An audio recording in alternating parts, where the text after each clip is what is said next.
adesso andate via, devo fare i conti con questa vita mia. Non ho avuto sconti, ma è stata una magia per chi è nato tra stenti, al pallonetto di Santa Lucia, tra le fila dei perdenti.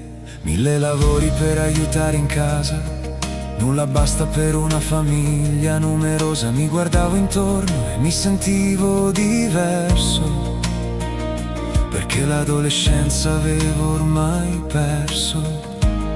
Ma non potevo immaginare che proprio da quel bar tutto stava per cambiare. Un orecchio influente mi sentì cantare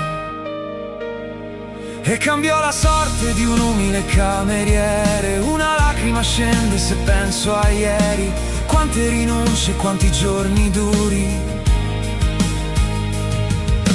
prima che la vita desse un'occasione a quell'anonimo Giovanni Calone. Prima di realizzare i miei desideri con la voce e il cuore di Massimo Ranieri. Il sogno di un bambino,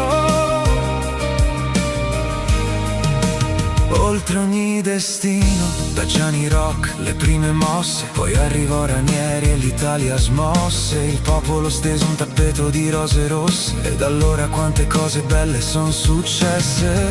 Da una timida scintilla figlia dell'ingenuità, alla fiamma ardente che brucia una città. Coi 20 anni già si parla di celebrità, e un perduto amore mi regala l'eternità.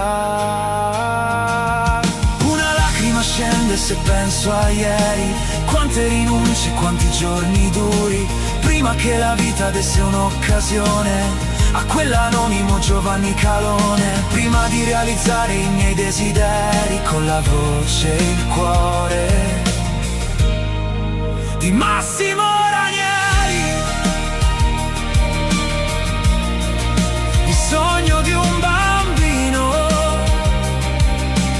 oltre ogni destino.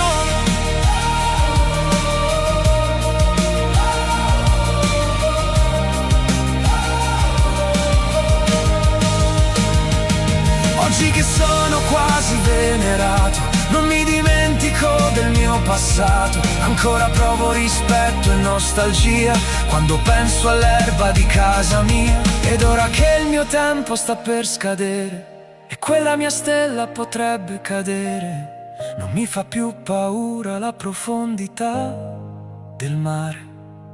Ed anche se non so nuotare, fino alla fine continuo a cantare. E mi dovete perdonare se solo così vi so ringraziare per questo mio cammino.